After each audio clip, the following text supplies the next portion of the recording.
Good morning, my darlings. It's day 3 of 31 Days of Horror.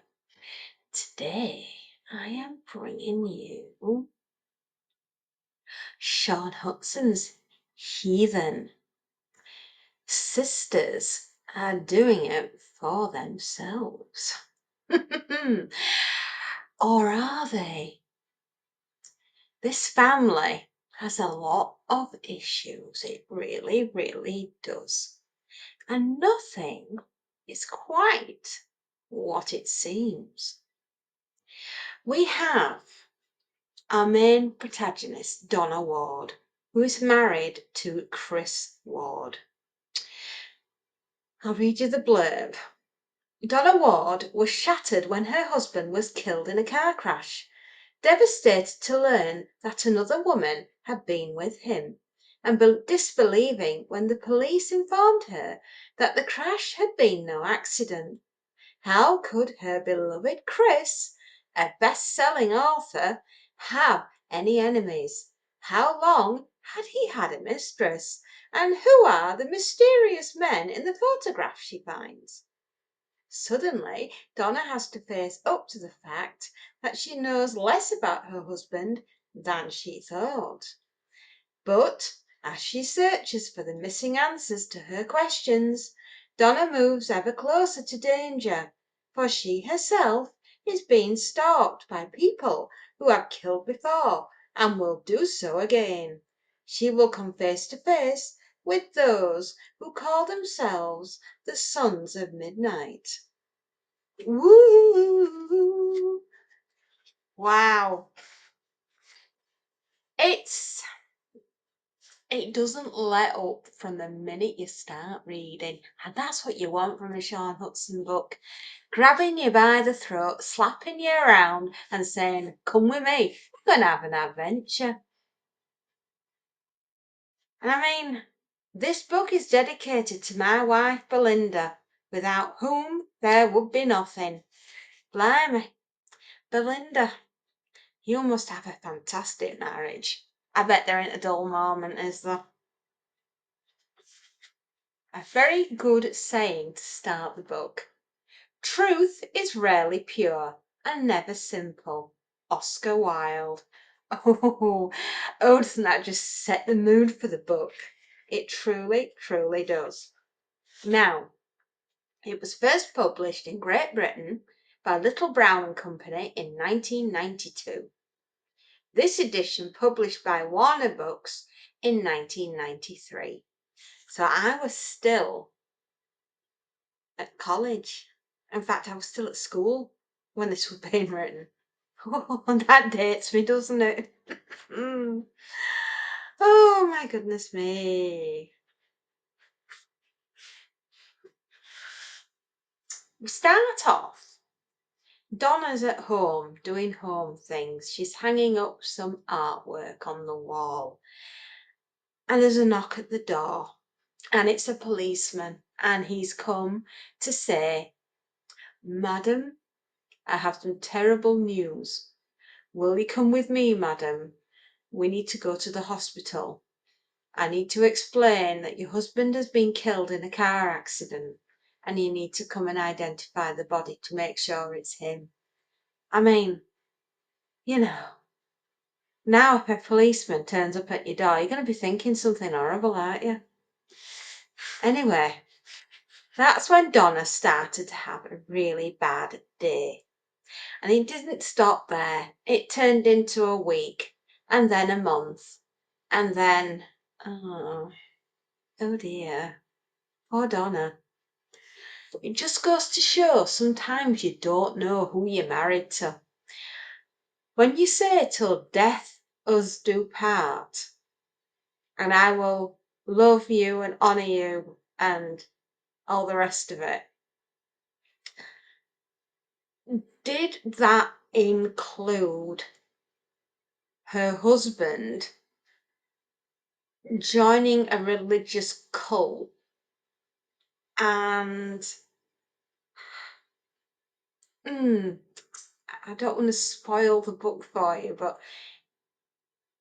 well, obviously he's dead, right? We gathered that bit. and it's the mysterious way in how he died and who the Sons of Midnight are.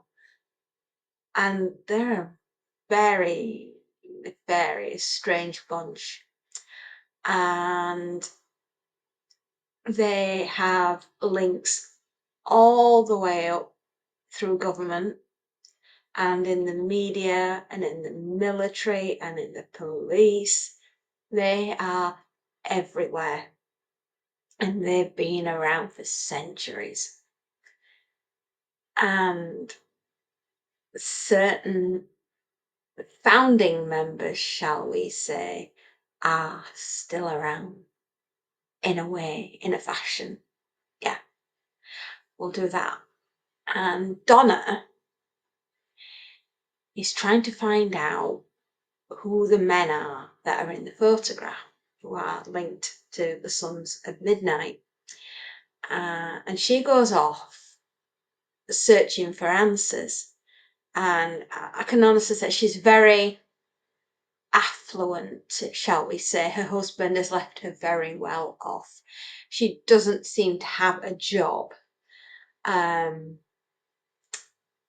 while she's searching for these answers, Donna has a sister that comes to stay with her. Just need to refresh my memory about her. Oh, it's Julie. Yeah. Yeah, Julie is her sister. Julie comes across as whiter than white, but wouldn't melt. She's so sweet. She's so honest. She's so pure. Oh, Donna, do you really know your sister? Do you really know your family? Just saying.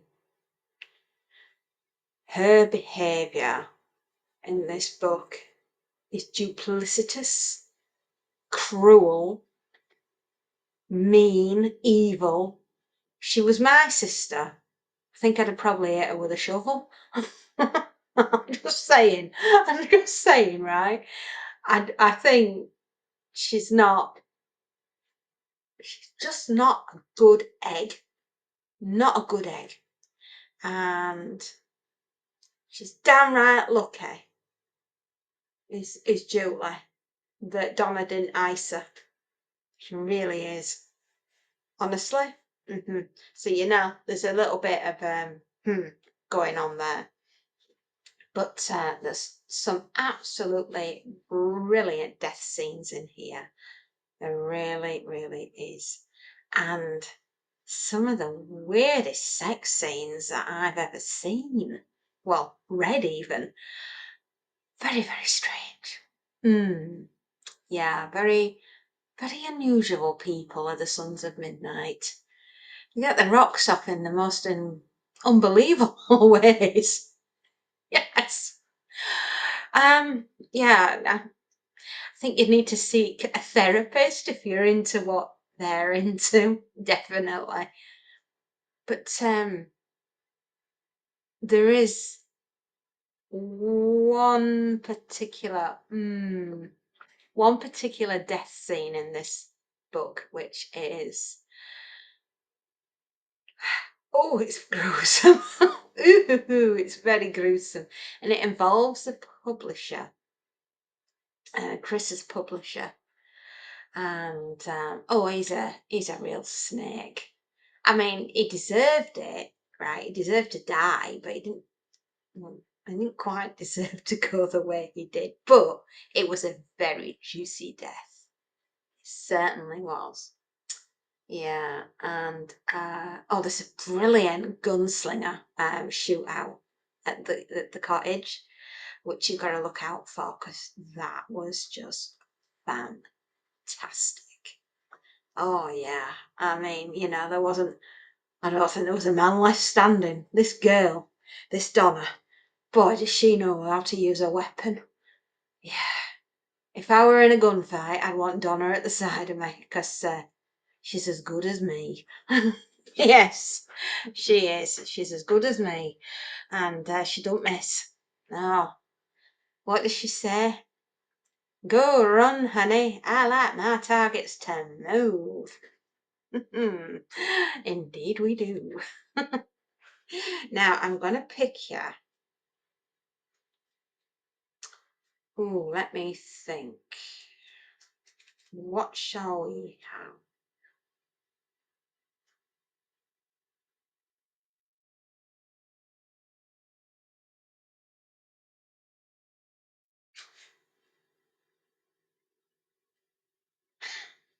Oh, I can't read that. That's a bit. I have to miss the swearing out because I don't like to swear. Well, I can read it, but the pain was excruciating. Howard James had felt pain before, but nothing compared to the agony he felt from his shattered leg. Get me to the effing hospital, he said frantically, shaking the arm of the man who sat next to him. Robert Crossley looked down at his companion huddled in the passenger seat of the Orion, his broken leg stretched out before him. The splintered bone was clearly visible poking through the rent in his trousers. Blood had congealed thickly on the end of the smashed fibula. There was a dark matter oozing slowly from the centre of the bone, which, Crossley concluded with a revulsion, was marrow. The stench inside the car was almost overpowering. How much longer do we have to sit here waiting? I need help, wailed James, his cheeks tear-stained, his skin milk-white.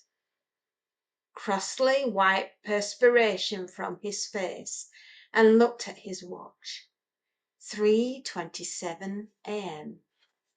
It was almost 30 minutes since he'd made the phone call, stopping off quickly at a payphone before swinging the car off the main road and into Paddington Recreational Ground. The vehicle and its two occupants now stood silently in a children's playground. The wind blowing across the open ground turned the roundabout, and Crossley looked up nervously every time he heard it creak.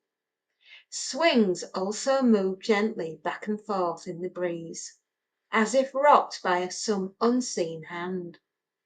Beside him, James continued to moan loudly as the pain seemed to intensify. I can't take this much longer, he hissed through gritted teeth. Please! Crossley nodded and looked around again, as if seeking inspiration from the children's slides and climbing frames. He heard the soft purring of a car engine and saw the Montego rolling slowly towards them, its driver flashing his lights once as he approached. Who is it? Gasped James. Crossley didn't answer. He pushed open the driver's side door and clambered out, unsure whether to approach the Montego or wait. He decided to wait, watching as the driver switched off the engine and slid from behind the wheel. He walked with brisk steps. A strong breeze ruffled Crossley's hair and made him shiver. Inside the car, James was huddled in the seat like a whimpering child. What went wrong? Peter Farrell snapped, looking at Crossley, then down at the injured James. She had an effing gun, Crossley told him. I wasn't going to argue with a gun.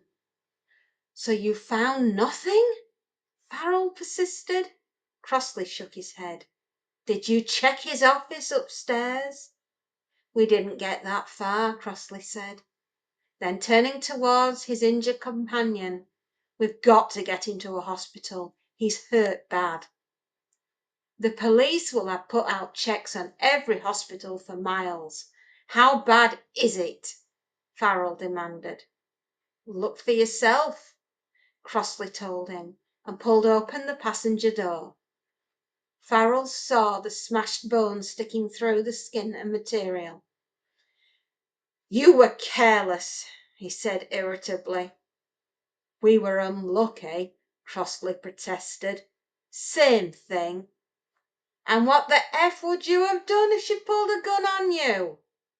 Pulled one on her, Farrell rasped, taking a step closer so that his face was inches from Crossley's. You could have jeopardized everything. We won't be able to get near the house for a while. They'll be expecting it, you effing idiots. He turned his back on them for a moment, hands planted on his hips. So what do we do about our James? Crossley asked. He needs help, for Christ's sakes. Farrell turned slowly. His hand went to the inside of his jacket. Crossley's mouth dropped open as he saw the taller man pull a gun into view.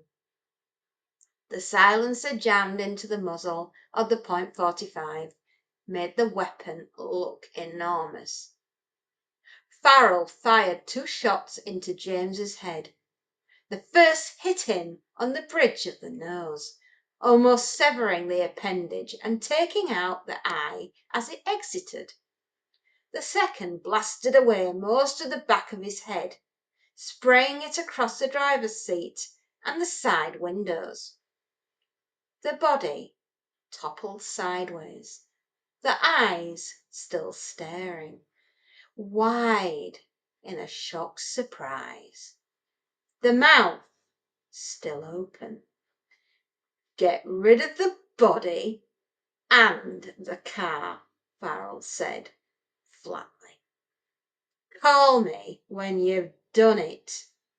He turned and headed back to the Montego, pausing as he opened the door. Crossley, you F up this time and I'll kill you too. Crossley. He climbed into the car, started the engine and drove off, his lights still out, disappearing into the darkness. Crossley looked down at the corpse, the breeze beginning to bring the stench of blood and excrement to his nostrils. He shivered, and he knew it wasn't just the wind. The roundabout creaked again.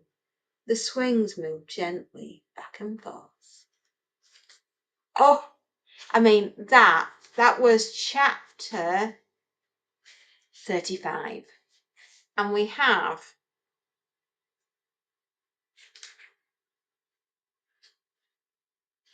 94 chapters in this book. It runs at 402 pages long. And I'll leave you with an ending quote from the book. Whom God wishes to destroy, he first makes mad. Euripides.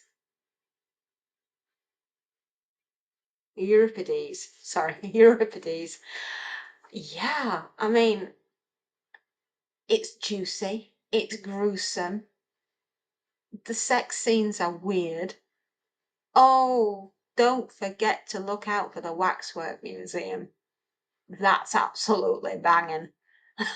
That is just absolutely balls to the wall. Insane. Yeah, if you weren't insane before you went into the Waxwork Museum, you will be when you come out. Oh, you will indeed. Yeah, it's a unique novel. And it's so beautifully written. It's a rollickingly good read, and it's so much fun. It's car chases, it's gunfights, it's weird sex, it's depravity on every level. It's death. Oh, wowie. Ooh. And it's a story about love and loss. And do you really know who your family is? Do you really know who you married? Yeah, give it a go. You won't be disappointed. I will give this, yeah, I'd give this a 10. Yeah, I would. I'd give this a 10 out of 10. Definitely. It's Shaun Hutson. Shaun, you're part of the unholy trinity. Yeah, we've got Shaun, James, and Stephen King. Yeah, we do. And trust me, these writers, they are amazing. They really know how to tap into primal fear. They really, really do. Yeah, 10 out of 10. I would recommend it. They're widely available, and I'm sure you'll be able to pick it up on Kindle or World of Books, or if you're like me and you're passing a charity store, you noticed it in the window and thought, "Ooh, Shaun Hutson, yes, please." And you run in and you get your little hot mitts on it and you go, "Ooh, this one's mine."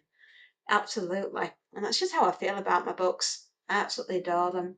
So yeah, there we are. Day 3 of 31 Days of Horror. I hope you've enjoyed Heathen. I know I did. And I'm sure you will too. Now, if you like what I do, hit that thumbs up button. And if you really like what I do, you can always subscribe for more content like this. Yeah. And I'm sure as we go along in the 31 Days of Horror, we'll have more gorgeous. Yes, very gorgeous. Look at the artwork on that. Isn't that fantastic? They don't make them like that anymore, do they? But anyway, I will see you tomorrow, my darlings, in day 4. And I hope you enjoy this. And happy readings, darlings. And enjoy all the good books that you're reading for Halloween. And I will see you tomorrow. Take care. Bye bye.